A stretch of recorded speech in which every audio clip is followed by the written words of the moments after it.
Hi friends, GS1 ട്രിക്സിൻ്റെ പുതിയൊരു വീഡിയോയിലേക്ക് എല്ലാവർക്കും സ്വാഗതം. ഇന്നത്തെ നമ്മുടെ വീഡിയോ എന്ന് വെച്ചാൽ ഞാൻ ജോലി ചെയ്യുന്ന സ്കൂളിലെ സയൻസ് എക്സിബിഷൻ നടക്കുകയാണ്. അപ്പോൾ അവിടെ വെക്കാൻ വേണ്ടി ഡിസ്പ്ലേ ചെയ്യാൻ വേണ്ടി ഒരു റോക്കറ്റിൻ്റെ മോഡൽ ഉണ്ടാക്കണം. അതാണ് ഇന്നത്തെ വീഡിയോ. ഇഷ്ടപ്പെട്ട് കഴിഞ്ഞാൽ മറക്കരുത് GS1 ട്രിക്സ് സപ്പോർട്ട് ചെയ്യാം.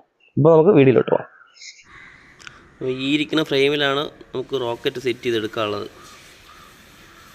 ഈ ഒരു ഫ്രെയിമിൽ റിങ്ങൊക്കെ ഉണ്ടാക്കി മുകളിലോട്ട് പൈപ്പൊക്കെ പിടിപ്പിച്ചിട്ട് വേണം റോക്കറ്റിൻ്റെ മോഡലാക്കി എടുക്കാൻ. നമ്മൾ 2 റിങ് സെറ്റ് ചെയ്തിട്ടുണ്ട്. മുകളിലത്തെ ഭാഗം ഇതുപോലെ റിങ് സെറ്റ് ചെയ്തെടുത്തിട്ടുണ്ട്. ഇനി താഴത്തെ ഭാഗം ഈ റിങ്ങിനകത്ത് ബാക്കി പൈപ്പും കൂടെ സെറ്റ് ചെയ്യണം. നമ്മൾ ഈ മുകളിൽ സെറ്റ് ചെയ്തേക്കും പോലെ താഴോട്ടും പൈപ്പുകൾ സെറ്റ് ചെയ്തെടുക്കണം. നമ്മൾ സെറ്റ് ചെയ്തെടുത്തിട്ടുണ്ട്, വെൽഡ് ചെയ്ത് എടുത്തിട്ടുണ്ട്. ഇപ്പോൾ രണ്ടിടം വെൽഡ് ചെയ്തെടുത്തിട്ടുണ്ട്. താഴെ മുകളിലും വെൽഡ് ചെയ്തെടുത്തിട്ടുണ്ട്. ഇനി നമുക്കിതിൽ ഫോം ഷീറ്റ് കൊണ്ട് വൃത്തത്തിന് കവർ ചെയ്തെടുക്കണം. ഫോം ഷീറ്റ് വെച്ച് ഒട്ടിച്ച് റെഡിയാക്കി എടുക്കണം. അതിന് മുമ്പ് അതിൻ്റെ മുകൾ ഭാഗം കൂടെ നമുക്ക് വെൽഡ് ചെയ്ത് സെറ്റ് ചെയ്തെടുക്കാം. മുകൾ ഭാഗമായി കൂർപ്പിച്ചിരിക്കുന്ന ഭാഗമില്ലേ, അതും കൂടെ നമുക്ക് വെൽഡ് ചെയ്ത് സെറ്റ് ചെയ്യണം. റോക്കറ്റിൻ്റെ സൈഡിൽ വരുന്ന എൻജിൻ ചെയ്യാൻ വേണ്ടിയിട്ടാണ് നമ്മൾ ഈ 2 PVC പൈപ്പ് എടുത്തേക്കണം കേട്ടോ. ഇനി നമുക്കതിൻ്റെ മുകൾ ഭാഗം കൂടെ വെൽഡ് ചെയ്ത് ചെറിയ പൈപ്പ് വെച്ച് വെൽഡ് ചെയ്ത് സെറ്റ് ചെയ്ത് ഫുള്ളും സെറ്റ് ചെയ്ത് എടുത്തിട്ടുണ്ട്. ഇനി നമുക്കിത് ഫോം ഷീറ്റ് വെച്ച് കവർ ചെയ്ത് സെറ്റാക്കി എടുക്കാം. ഫോം ഷീറ്റ് സെറ്റ് ചെയ്ത് റൗണ്ട് ഷേപ്പിൽ നല്ല രീതിയിൽ ഒട്ടിച്ചെടുത്തിട്ടുണ്ട്.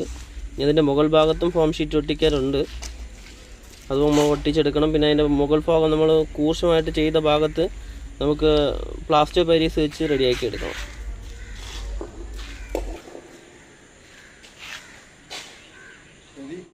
പ്ലാസ്റ്റർ പാരീസ് വയ്ക്കാൻ വേണ്ടിയിട്ട് ആദ്യം ഒന്ന് ചാക്കിട്ട് ഒന്ന് റൗണ്ട് ചെയ്ത് കർവ് കറക്റ്റാക്കി എടുത്തിട്ട് അതിൻ്റെ മണ്ടയിൽ വേണം നമുക്ക് പ്ലാസ്റ്റർ പാരീസ് കുഴച്ച് ലെവലാക്കി എടുക്കാം.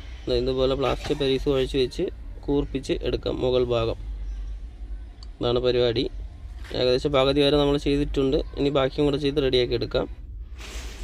പിന്നെ അടിഭാഗത്ത്, ആ കൂർശത്തിൻ്റെ അടിഭാഗത്തുണ്ട് ആദ്യത്തെ കർവിൽ അടിഭാഗത്തും കൂടെ ഇതുപോലെ പ്ലാസ്റ്റർ പാരീസ് വയ്ക്കണം. അവിടെ ഒരു ചെറിയ കർവ് വരണമുണ്ട്. എല്ലാം റെഡിയാക്കി എടുത്തിട്ടുണ്ട്. നമ്മൾ പെയിൻ്റൊക്കെ അടിച്ച് സെറ്റാക്കിയിട്ടുണ്ട്. രാത്രി ആയതുകൊണ്ട് അധികം വീഡിയോ എടുക്കൊക്കെ നടന്നില്ല. ഇതാണ് നമ്മളെ റോക്കറ്റ്. ഇതാണ് നമ്മൾ സ്റ്റിക്കറൊക്കെ ഫുൾ വർക്ക് കഴിഞ്ഞിട്ട് റോക്കറ്റ് നാളെ ഡിസ്പ്ലേക്ക് വയ്ക്കാൻ വേണ്ടി റെഡിയാക്കി വെച്ചിരിക്കുകയാണ്. റോക്കറ്റിൻ്റെ മൊത്തം പൊക്കം 15 അടി ഉണ്ട് കേട്ടോ. ഫുൾ പൊക്കം 15 അടി ഉണ്ട്. താഴെ നിന്ന് 15 അടി ഉണ്ട് റോക്കറ്റിൻ്റെ പൊക്കം. ഇതാണ് നമ്മുടെ റോക്കറ്റിൻ്റെ ഫൈനൽ ലുക്ക്. ഇഷ്ടപ്പെട്ട് കഴിഞ്ഞാൽ ഉറപ്പായിട്ട് സപ്പോർട്ട് ചെയ്യുക, ഷെയർ ചെയ്യുക, മറക്കരുത്. GS1 tricks GSLV MK3.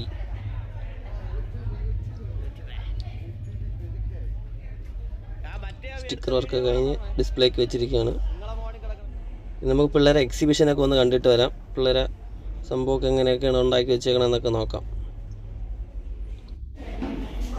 Wayanad കാണട്ടെ. ഇതുപോലെ ഒരുപാട് സ്റ്റീൽ മോഡൽസും ഉണ്ട്. പിന്നെ ഇഷ്ടംപോലെ ഉണ്ട്. എല്ലാം കാണിക്കാൻ പറ്റത്തില്ലല്ലോ.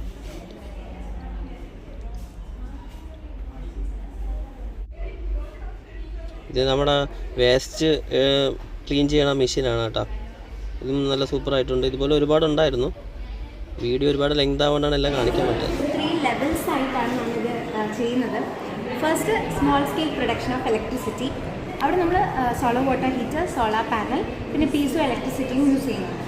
പിന്നെ control of devices, smart devices ആണ് നമ്മൾ യൂസ് ചെയ്യുന്നത്. ഒരു സ്മാർട്ട് ഹോമിനെ കുറിച്ചാണ് കേട്ടോ നമ്മൾ വിവരിച്ചു തരുന്നത്. നമ്മൾ അതിനകത്ത് എല്ലാ സംഭവവും സെറ്റ് ചെയ്തിട്ടുണ്ട്. ഫാൻ ഉൾപ്പെടെ എല്ലാം സെറ്റ് ചെയ്തിട്ടുണ്ട്. നല്ല രസമായിട്ടുണ്ട്. ഫാന്, ബെഡ് എല്ലാം സെറ്റ് ചെയ്തിട്ടുണ്ട്. സൂപ്പറായിരുന്നു. നമുക്ക് എനർജി കൺസർവേഷൻ കുറയ്ക്കാനും പറ്റും. പിന്നെ തേർഡ്, നമ്മൾ predictive analysis technique of artificial intelligence ആണ് യൂസ് ചെയ്യുന്നത്. അതിൻ്റെ പ്രോഫിറ്റ് അൽഗോരിതമാണ് നമ്മൾ യൂസ് ചെയ്യുന്നത്. അതായത് നമുക്ക് ആവശ്യമില്ലെന്നുണ്ടെങ്കിൽ ഒരു സാധനം തനിയെ ഓഫ് ആയിക്കോളും. പിന്നെ നമുക്ക് ഇപ്പോൾ ഒരാൾ റൂമിൽ ഇല്ല, പക്ഷെ ലൈറ്റ് ഫാൻ അവിടെ ഉണ്ട്. അങ്ങനെയാണെങ്കിൽ ഈ വെബ് ക്യാം വെച്ചിട്ട് നോക്കിയിട്ട് അവിടെ ആളില്ല, അപ്പോൾ ലൈറ്റ് ഫാൻ ഓഫ് ചെയ്യണം എന്ന് അത് ഓട്ടോമാറ്റിക്കലി അത് മനസ്സിലാക്കി ഓഫ് ചെയ്യും. പിന്നെ നമുക്ക് ആവശ്യമുണ്ടെങ്കിൽ മാത്രമേ ലൈറ്റ് ഓൺ ആവുള്ളൂ. പിന്നെ നമ്മൾ നടന്നു പോകുന്ന പാത്തിൽ കൂടെ നമ്മൾ നടക്കുമ്പോൾ മെക്കാനിക്കൽ സ്ട്രെസ് ഉണ്ടാകുമ്പോഴേ ആ ലൈറ്റ് കത്തുള്ളൂ. അങ്ങനെയൊക്കെ ഉണ്ട്. പിന്നെ നമുക്ക് സജഷൻ വരും. ഇപ്പോൾ വരുന്ന 3 ദിവസം നല്ല മഴയുണ്ട്, അപ്പോൾ ഈ സോളാർ പാനൽ നിങ്ങൾ ടാപ്പ് ചെയ്തേക്കണ എനർജി മതി. അപ്പോൾ പുറത്ത് നല്ല തണുപ്പാണെങ്കിൽ അകത്ത് AC വേണ്ട. അപ്പോൾ ഓട്ടോമാറ്റിക്കലി ഈ ഡോറ് ഇങ്ങനെ ഓപ്പൺ വിൻഡോ ക്ലോസ് ആവും. ഓപ്പൺ ആവും. പുറത്തുള്ള തണുപ്പൊക്കെ അകത്ത് വരും. അപ്പോൾ പുറത്ത് ഭയങ്കര ബ്രൈറ്റ് ആണെങ്കിൽ അകത്ത് ലൈറ്റ് വേണ്ട. അപ്പോൾ ഓട്ടോമാറ്റിക്കലി ഡേ ലൈറ്റ് സെൻസർ കാരണം അകത്തേക്ക് വെളിച്ചം വരും. നല്ല കാറ്റാണെങ്കിൽ ഫാന് വേണ്ട. അപ്പോൾ ഇതൊക്കെ ഇത് ഓട്ടോമാറ്റിക്കലി ചെയ്യും. നമ്മുടെ സ്കൂളിലാണോ? നമുക്ക് ഓട്ടോമാറ്റിക്കലി ഇതൊന്നും ചെയ്യേണ്ട ആവശ്യമില്ല. Thank you. മതി.